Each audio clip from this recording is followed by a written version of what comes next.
Според повечето учебници по биология, вкаменелостите показват едно постепенно развитие на живота от прост към сложен в течение на стотици милиони години. Но все по-голям брой учени казват, че тази история от учебниците е несъвършена и дори подвеждаща, защото пренебрегва едно необикновено събитие в историята на живота, познато като Камбрийската експлозия.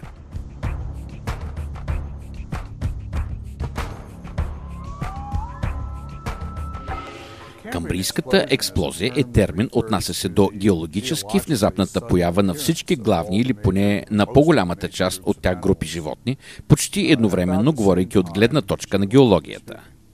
Повечето геолози датират Камбрийската експлозия на 530-520 милиона години назад. Камбрийската експлозия е термин за едно реално събитие в геологията.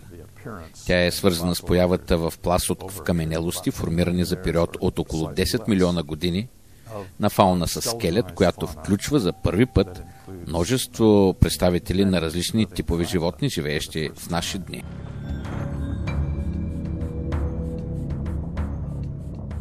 Животните с сходни структури на тялото са групирани заедно, за да образуват различни биологични типове. На практика, ако разгледате дървото на живота, ще заключите, че почти всички съществуващи днес типови животни са вече еволюирали към края на периода на експлозията. Камбрийската експлозия е наречена големия взрив на живота, или поне на животните, защото по време на Камбрийската експлозия повечето главни форми животни са се появили твърде внезапно в геоложки смисъл.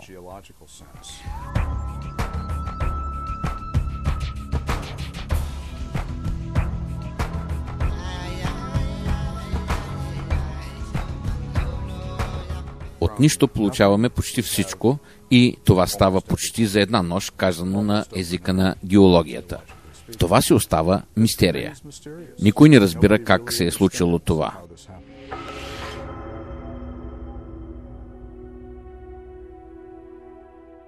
Експлозията е реална, колкото са реални и вкаменелостите, а те са тук пред нас. Въпреки това, обясняването й е противоречиво. Не сме сигурни колко преди експлозията са се появили животните или какви са били събитията, довели до тази експлозия.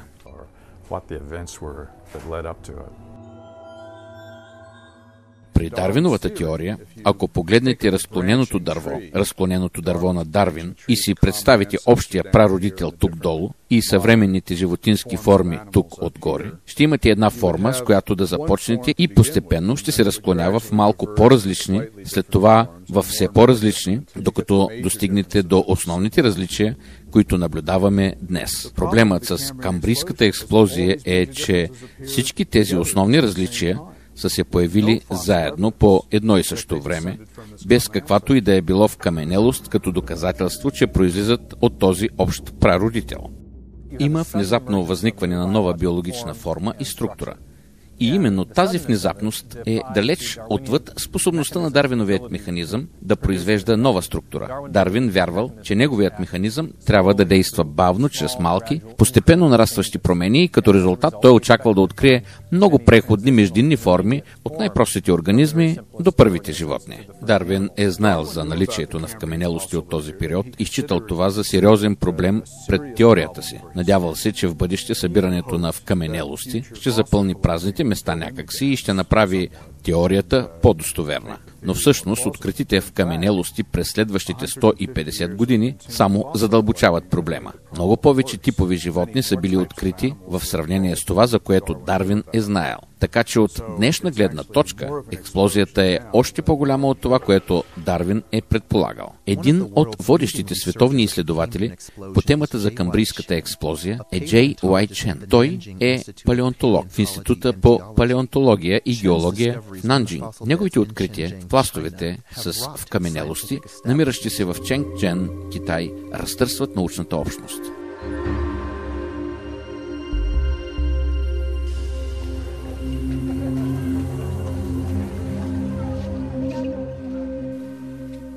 Разположен в провинцията Юнай в Южен Китай, Ченгчжен разполага с едни от най-добре запазените вкаменелости от камбрийската ера.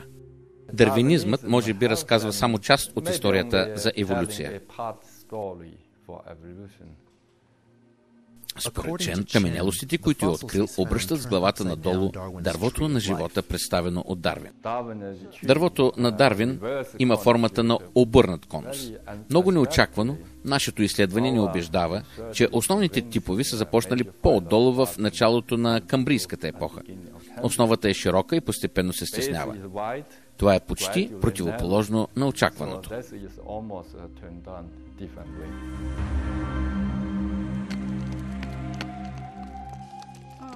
Аз не вярвам, че животните са се развивали постепенно от дъното нагоре. Мисля, че животните са се появили внезапно. Сред животните от Ченг-Дженг сме открили 136 различни вида и те онагледяват едно разнообразие от различни нива, типове и класове животни. Така че внезапната им поява ги прави много специални.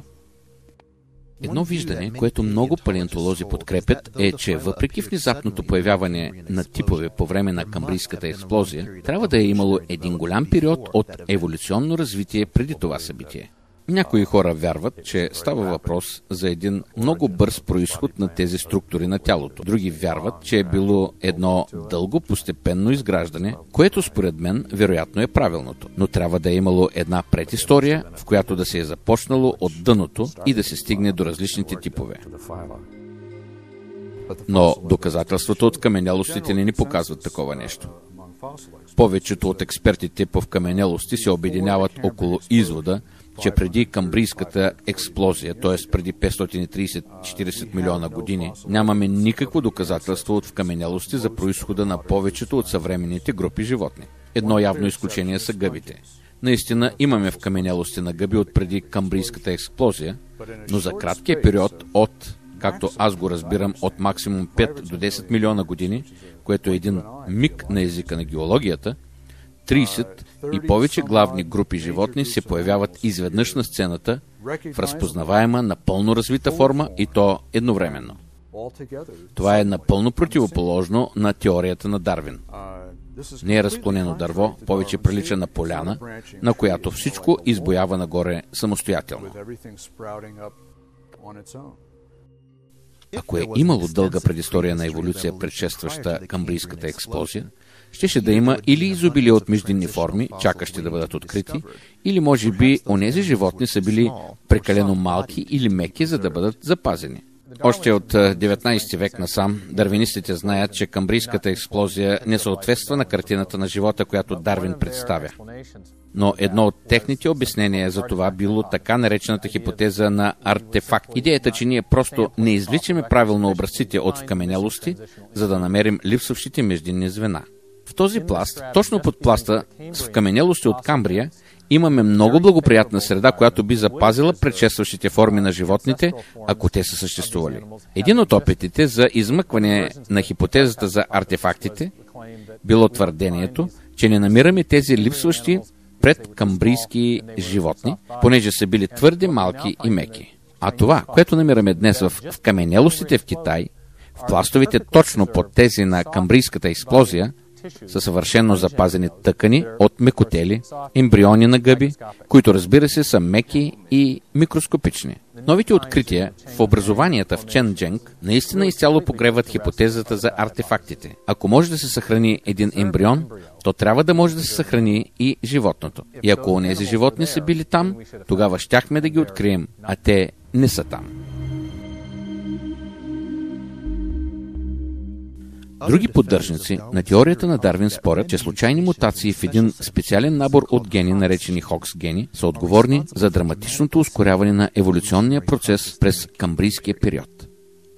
Има последователност от структуроопределящи гени, наречени Хокс гени. Много внимателни молекулярни проучвания посочват камбрийския период като периода по време, на който Хокс гените за пръв път се реорганизирали по начин наподобяващ настоящото състояние. И това предполага, че експлозията от разнообразие следва от първата организация на тези гени по този модел, което по-късно предоставя инструментариума, който позволява на еволюцията да произведе много повече разновидности от форми на тялото, размер и организация, които никога преди не биха могли могли да съществуват. Но това, което ми е интересно е, че тези гени се задействат много по-късно в процеса на развитие, дълго след фиксирането на плана на тялото. Една плодова мушица вече е била ембрионна мушица преди да се задействат Хокс гените. Същото се отнася и за човека или за червя или за морската звезда, така че няма начин тези Хокс гени да обяснят тази бърза поява на множество нови структури на тялото по време на камбрийската експлозия. В биологията всеки път, когато искаш да изградиш нова структура, трябва да осигуриш нова информация. Най-малкото, за да направиш някакъв нов организъм като трилобит, например, би имало нужда от огромно количество нови типове клетки и освен това от нови протеини, които да обслужват